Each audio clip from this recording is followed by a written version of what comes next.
Hola, hoy nos sumergimos en algo que puede sonar árido, pero que, créanme, está lleno de historias. El Diario Oficial de Chile, con fecha de hoy, miércoles 24 de septiembre de 2025. Tenemos varios extractos y nuestra misión es, encontrar las decisiones clave y entender qué significan realmente para la gente. Exactamente. Pensemos en el diario oficial como el lugar donde el Estado publica sus reglas del juego. Nuevas leyes, decretos importantes, Las resoluciones. resoluciones que afectan desde programas sociales hasta temas económicos, claro.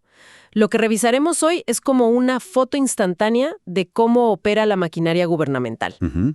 Toca vivienda, cultura, medio ambiente y más. Perfecto. Esto no va a ser una lectura de documentos, ¿eh? Será una conversación para descubrir el impacto real detrás de ese lenguaje, a veces un poco denso, ¿no? Sí, un poco técnico a veces. La idea es traducirlo. Exacto. Desempaquemos estas decisiones. Comencemos. Arrancamos fuerte con vivienda, que es un tema siempre sensible. Hay dos resoluciones del Ministerio de Vivienda y Urbanismo, el MIMBU. Ajá. La primera, la resolución exenta 1229. Parece ser un llamado grande para mejorar casas. ¿Qué tiene de especial? Bueno, lo especial es su enfoque y también la escala. Se trata de un llamado, digamos, unificado para subsidios destinados a mejorar la eficiencia energética Ah, bien. y el acondicionamiento térmico de viviendas que ya existen. Esto bajo el paraguas de un programa que ya conocemos, el DS27. Ok. La novedad es que concentra esfuerzos sobre todo en localidades urbanas de más de 5.000 habitantes. Busca un impacto más significativo. Entiendo. O sea, no es solo reparar la casa, sino hacerla más eficiente y más confortable. Exacto. ¿Y por qué este énfasis ahora? ¿Hay alguna razón particular? Sí, hay una confluencia de factores, diría yo. Por un lado, está la necesidad constante de mejorar el estándar de las viviendas, sobre todo las más antiguas, Claro. para que la gente viva mejor y, ojo, gaste menos en calefacción o enfriamiento. Eso es clave para familias vulnerables. Fundamental. Pero también, y esto es importante, se conecta directamente con metas ambientales más grandes. La resolución menciona explícitamente los planes de descontaminación atmosférica, los famosos PDA, ¿Sí, los PDA? que buscan limpiar el aire en muchas ciudades, y también el plan del propio ministerio para adaptarse al cambio climático. O sea que si arreglo mi casa con esto, ¿puedo ayudar a descontaminar mi ciudad? ¿Va por ahí? En esencia, sí.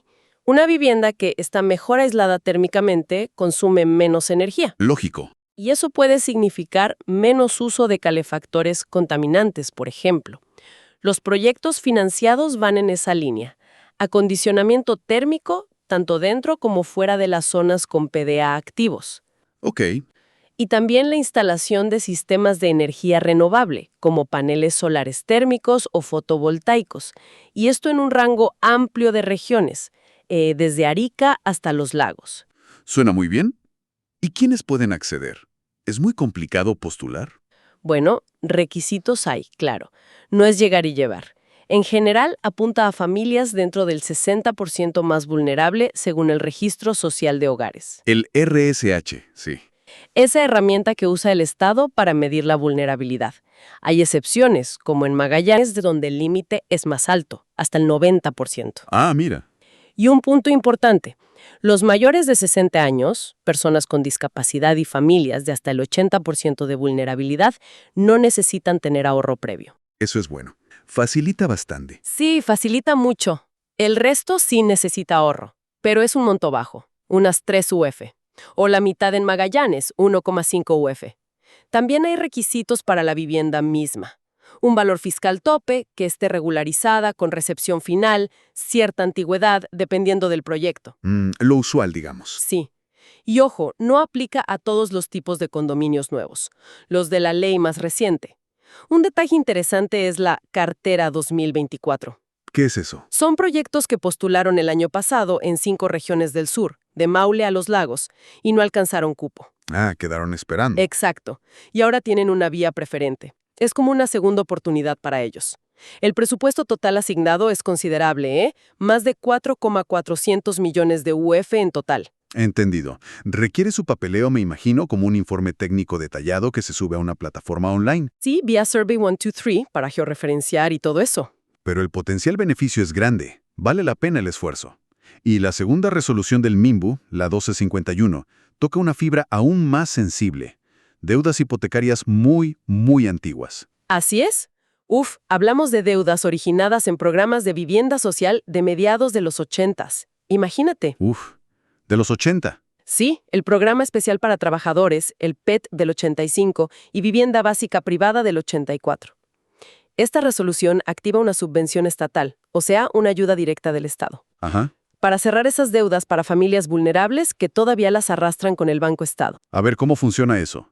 ¿Es un perdón total de la deuda? Así de simple. Casi, pero no es automático para todos los deudores de esos programas antiguos. Primero, el sistema identifica quienes cumplen ciertas condiciones básicas: ser el dueño original, tener solo esa vivienda, la deuda activa con el banco. Ok, un primer filtro. Exacto. Luego, a esos se les aplica un puntaje de vulnerabilidad. Se basa en edad, si hay personas dependientes en el lugar, si es un hogar monoparental, discapacidad, ingresos, el tramo del RSH, varios factores. Suena un filtro importante para asegurar que la ayuda llegue a quienes de verdad más lo necesitan. Justamente. ¿Y qué pasa si califican? Se obtienen un buen puntaje. Quienes superan los 50 puntos pueden recibir la subvención, pero deben hacer un último esfuerzo, un copago. Ah, un copago. Sí. Lo interesante es cómo varía este copago. Si la deuda era más simple o más pequeña, digamos, menos de 75 UF si es que fue reprogramada en algún momento, Entiendo. el copago es simbólico, equivale a 2 dividendos, 2 cuotas mensuales. Si la deuda era mayor y ya había sido reprogramada antes, el copago sube a 6 dividendos. ¿Y tienen tiempo para pagar eso? Sí, les dan unos meses, 4 u 8 meses según el caso, desde que se publica esta resolución. Una vez hecho ese copago, el MIMBU transfiere la subvención al banco para cubrir el resto de la deuda. En los casos del copago de 2 dividendos, cubre todo el saldo que quedaba pendiente. Ok. En el caso más complejo, el de 6 dividendos, la subvención cubre la diferencia entre lo que costó originalmente la casa y lo que ya pagó la familia, incluyendo ese copago final que hicieron. Ah, perfecto. El resultado final es el mismo en ambos casos. La deuda se extingue por completo y se levanta la hipoteca. Liberación total. Qué alivio debe ser eso. La resolución lista a más de 2.800 familias beneficiadas directamente. Es una solución súper concreta a un problema que se arrastraba por décadas. Décadas, sí. Y bueno saber que hay un plazo para apelar, 6 meses, si alguien cree cumplir los requisitos y no apareció en la lista. Sí, siempre hay vías de reclamación. Bueno, dejamos la vivienda. El diario oficial también nos lleva hoy a temas de medio ambiente y salud pública. Parece que hay una alerta sanitaria en Atacama, la CP 17640. Sí, es una situación preocupante en Conay Alto Malaguín, una localidad rural en la comuna de Alto del Carmen. ¿Qué pasó ahí? Los análisis de agua recientes, de agosto, mostraron contaminación bacteriológica, coliformes totales y E. coli por encima de la norma chilena. Peligroso. Muy peligroso. Y peor aún, el sistema de agua potable de ahí opera sin permiso sanitario y tiene fallas estructurales evidentes. No puede ser. Sí, entonces la declaración de riesgo sanitario es una medida fuerte de la autoridad sanitaria para proteger a la gente y, bueno, presionar para que se regularice y se arregle el sistema urgente. Es increíble que en pleno 2025 aún existan comunidades sin acceso seguro al agua potable. Es algo básico. Totalmente de acuerdo. Falta mucho por hacer ahí. Y en otra región, en O'Higgins, parece que hay planes para mejorar el tratamiento de aguas servidas en Coltauco. Correcto. El Servicio de Evaluación Ambiental, el SEA, abrió un proceso para que la gente opine sobre un proyecto de ampliación de la planta de tratamiento de aguas servidas de Coltauco. Ok, ¿quién lo presenta? La empresa sanitaria Esbio. Quieren aumentar la capacidad de la planta pensando en el crecimiento de la población de aquí al 2041. Tiene sentido. ¿Y por qué la participación ciudadana? Bueno, lo interesante aquí es la justificación que da el SEA. Reconoce que, aunque la obra es necesaria y claramente un beneficio social a largo plazo, Claro, genera lo que llaman cargas ambientales. cargas ambientales. ¿Qué significa eso? Básicamente que puede tener impactos negativos locales. Ruido, quizás olor durante la construcción, más tráfico de camiones, esas cosas. Ah, ok. Molestias para los vecinos cercanos. Exacto. Y por eso la comunidad tiene derecho a conocer el proyecto en detalle y a opinar sobre esas posibles cargas y cómo mitigarlas. Es un proceso de 20 días hábiles. Es un buen ejemplo de cómo se intenta equilibrar el desarrollo necesario con las preocupaciones locales. Sí, es parte de la institucionalidad ambiental. Y brevemente, también hay una licitación de obras públicas en la región del Maule. Un aviso ahí. Sí, algo más técnico, la Dirección de Obras Hidráulicas, la DOH, está buscando quién diseñe la mejora y ampliación de un sistema de agua potable rural, un APR. Ah, los APR, importantes. Muy importantes. Este es en el sector Los Maitenes, en la comuna de Río Claro. Es la fase de diseño, con un presupuesto estimado cercano a los 135 millones de pesos y un plazo largo, 600 días. Otro ejemplo de inversión en infraestructura básica para zonas rurales. Bien. Pasemos ahora a cultura y memoria, que también aparecen hoy.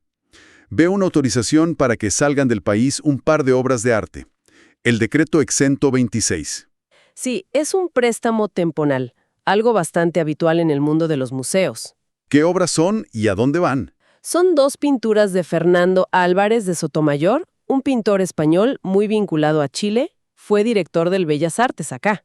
Ah, mira. Las obras son Cena Gallega y un retrato del pintor Alfredo Helsby. El Museo Nacional de Bellas Artes las presta para una exposición en A Coruña, en España, por los 150 años del nacimiento de Sotomayor. Qué bien. La expo va de octubre de este año a enero de 2026. El trámite incluye la aprobación del Consejo de Monumentos Nacionales y un seguro especial que se llama clavo a clavo. Clavo a clavo. Sí, suena curioso, pero significa que cubre las obras desde que las descuelgan de la pared en Santiago hasta que las vuelven a colgar pasando por todo el viaje y la exposición. Ah, perfecto. Seguridad total. Bueno, intercambio cultural que siempre enriquece. Pero hay otro decreto, el 27, que me llama mucho la atención. Modifica la declaración como monumento histórico de 3 y 4 Álamos. Esto suena a algo más profundo que un simple ajuste administrativo. Definitivamente lo es. Este decreto es muy, muy significativo. Modifica la declaración original que se hizo en 2012 de este excentro de detención política de la dictadura. Ok, ¿y qué modifica exactamente? Hace dos cosas clave. Primero, cambia el nombre oficial. Ahora será Sitio de Memoria, Campo de Prisioneros y Prisioneras Políticas 3 y 4 Álamos. Ajá, añade prisioneras. Exacto. Ese añadido, prisioneras, es un reconocimiento explícito y fundamental a las mujeres que estuvieron detenidas allí. Reconocer a las mujeres explícitamente. Ya era hora, ¿no? Totalmente.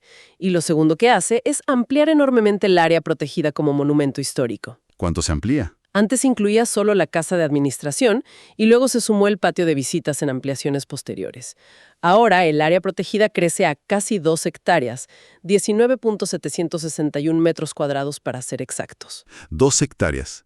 ¿Y qué incluye ahora? Incorpora espacios clave del recinto original, que se usó entre 1974 y 1976 como el lugar conocido como La Barraca. ¿Qué era la barraca y por qué es tan importante incluirla ahora oficialmente en la protección? La barraca fue una construcción específica que se hizo en 1974 para alojar a las prisioneras políticas. Había unas 100 mujeres ahí de forma permanente. Entiendo. Incluirla, junto con el reconocimiento explícito en el nombre, valida la experiencia particular de estas mujeres detenidas. El decreto destaca algo notable: su increíble capacidad de organización y resistencia. A pesar de las condiciones. A pesar de venir, muchas de ellas, de centros de tortura, crearon redes de apoyo mutuo, como una llamada La Carreta para compartir comida. Organizaron talleres culturales y laborales. Increíble. Y siguieron militando y denunciando lo que pasaba. Fíjate que incluso usaban los tejidos que hacían en los talleres para sacar clandestinamente listas de detenidos desaparecidos. Impresionante. Es reconocer una forma de resistencia muy particular y claramente desde una perspectiva de género. Exacto. El decreto valora justamente eso. La define como una manifestación inédita de la prisión política femenina. Resalta su rol político activo como militantes y cómo sus testimonios han sido cruciales para reconstruir la memoria de ese espacio terrible. Qué potente. Sí. También menciona el apoyo de organizaciones como la Corporación 3 y 4 Álamos y el Museo de la Memoria, y hace referencia al proceso para que el inmueble, que hoy está ligado a servicios de niñez. Sí, creo que mejor niñez ahora. Exacto. Para que ese inmueble pase a ser gestionado por la corporación como un sitio de memoria abierto al público. Es un paso enorme en la construcción de memoria histórica con perspectiva de género en Chile. Sin duda, una decisión con muchísimo peso simbólico y también práctico para el futuro de ese lugar. Bueno, moviéndonos ahora al sistema educativo, hay un par de resoluciones más técnicas pero con impacto. Una, la 8439, sobre escuelas en contextos especiales. Sí, esta resolución lo que hace es identificar qué escuelas funcionan dentro de hospitales, las aulas hospitalarias, en cárceles o en dependencias del Servicio Nacional de Reinserción Social Juvenil. Esto para el año 2025. Ok, ¿y para qué sirve esa identificación? El objetivo es aplicarles un artículo especial de la Ley de Subvenciones, el 9 Ter del DFL 2 de 1998. Este artículo les asegura financiamiento. Ajá, Les garantiza una subvención mínima aunque tengan poquitos alumnos, que suele pasar en esos contextos. claro. Reconoce que su labor es fundamental ahí. Básicamente, se asegura que esas escuelas puedan seguir funcionando y atendiendo a esos niños y jóvenes. Garantizar el derecho a la educación sin importar las circunstancias. Muy importante. Y la otra resolución, la 10619, parece afectar directamente a los profesores. Correcto. Esta actualiza los resultados de un proceso de reconocimiento docente del año 2020. ¿Por qué se actualiza algo de 2020? La razón es doble, según dice la resolución. Por un lado, se actualizaron los bienios. Los bienios, años de experiencia, ¿no? Exacto, los años de experiencia profesional que se les reconocen a los docentes y que influyen en su carrera y su sueldo. Hubo nuevas reglas y dictámenes de Contraloría sobre cómo calcularlos. Ok. Recursos de reposición, o sea, reclamos de profesores que no estaban de acuerdo con su clasificación inicial en el sistema. Entiendo. ¿Y cuál es el resultado práctico de esta actualización para los docentes involucrados? El resultado concreto es que 16 profesionales de la educación son asignados a un tramo superior en el sistema de desarrollo profesional docente. Ah, suben de tramo. Sí, esto significa un reconocimiento a su trayectoria y, lo más importante para ellos, seguramente, un ajuste en sus asignaciones salariales. Implica reliquidaciones, pagos retroactivos. Bien por ellos. Sí. Y bueno, también deja sin efecto una resolución anterior que había hecho otras modificaciones. Muestra un poco la complejidad administrativa que hay detrás de la carrera docente y sus remuneraciones. Claro, ajustes que impactan directamente en la vida de los profesionales de la educación. Se agradece la corrección. Y para ir cerrando nuestra revisión de hoy, llegamos a la economía del día a día, con un decreto de Hacienda, el 278, sobre el impuesto a los combustibles. Efectivamente, esto afecta directamente al bolsillo de mucha gente. Este decreto fija cómo opera el MEPCO. El mecanismo de estabilización de precios de combustibles. Ese mismo fija el componente variable del impuesto específico para la semana que empieza mañana, 25 de septiembre. La idea del MEPCO, recordemos, es suavizar las alzas o bajas bruscas de los precios internacionales de los combustibles. Claro, que no suban o bajen de golpe. ¿Y cómo nos afecta esta semana? ¿Suben o bajan los precios por esto? Es mixto, fíjate. Para la benzina de 93 octanos, el mecanismo determina un componente variable negativo. Negativo. Significa que baja. Sí, significa que el impuesto específico total que paga esa benzina baja levemente. Pasa de 6 a 5,79 UTM por metro cúbico. O sea, debería bajar un poquito de precio en la bomba o al menos no subir tanto como lo haría sin el MEPCO. Ok, una buena noticia para los que usan 93. ¿Y la de 97? Para la de 97 octanos, el ajuste es mínimo, casi nulo. Un componente negativo muy chiquitito. Así que su impuesto se mantiene prácticamente en la base, casi 6 UTM por metro cúbico. Estable, digamos. Entendido. ¿Y el diésel? ¿Que usan tanto el transporte, la industria, la agricultura? Ahí la noticia no es tan buena para los consumidores esta semana. El petróleo diésel tiene un componente variable positivo. Sube el impuesto. Sube un poco, sí. Pasa de 1,5 a 1,57 UTM por metro cúbico. Esto significa que su precio final probablemente subirá un poco más de lo que lo haría si no existiera este ajuste del MEPCO. Ujú. Ok, ¿y el gas vehicular? El gas licuado de petróleo, LGP, y el gas natural comprimido, GNC, para vehículos también tienen ajustes leves al alza en sus impuestos. Son cambios menores, pero al alza. Ok, es el MEPCO funcionando entonces, tratando de equilibrar la volatilidad de afuera, aunque no siempre signifique bajas para todos los combustibles al mismo tiempo. Exactamente. Es un mecanismo de suavización, no de fijación de precios bajos permanentes. Entendido. Un recordatorio semanal de cómo las decisiones fiscales y los mercados globales se sienten directamente en nuestro presupuesto familiar o empresarial.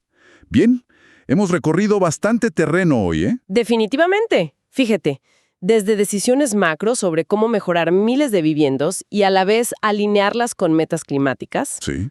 pasando por el alivio de deudas hipotecarias que eran casi históricas, Sí. hasta el cuidado de la salud pública en zonas rurales, con el tema del agua y la importancia de la participación ciudadana en proyectos ambientales. Y también tocamos la fibra sensible de la memoria histórica, con ese reconocimiento tan importante, tan necesario, a las prisioneras de 3 y 4 Álamos. Fundamental. Y vimos ajustes en el sistema educativo que impactan a profes y escuelas, y bueno, el impacto directo de la política económica en los precios que pagamos cada semana. Es un buen ejemplo de cómo estos documentos oficiales, que a primera vista pueden parecer, como decías, distantes o áridos, Sí, un poco lejanos. en realidad están tejiendo constantemente la trama de nuestra sociedad. Cada resolución, cada decreto, es una pieza, un hilo de ese tejido complejo. Absolutamente. Verlo así le quita lo árido y revela el pulso del país, ¿no? La máquina funcionando. ¿Tal cual? Queda flotando una pregunta, quizás, si estas son las decisiones publicadas en un solo día, que ya son bastantes y variadas. Exacto. Esa es la reflexión interesante.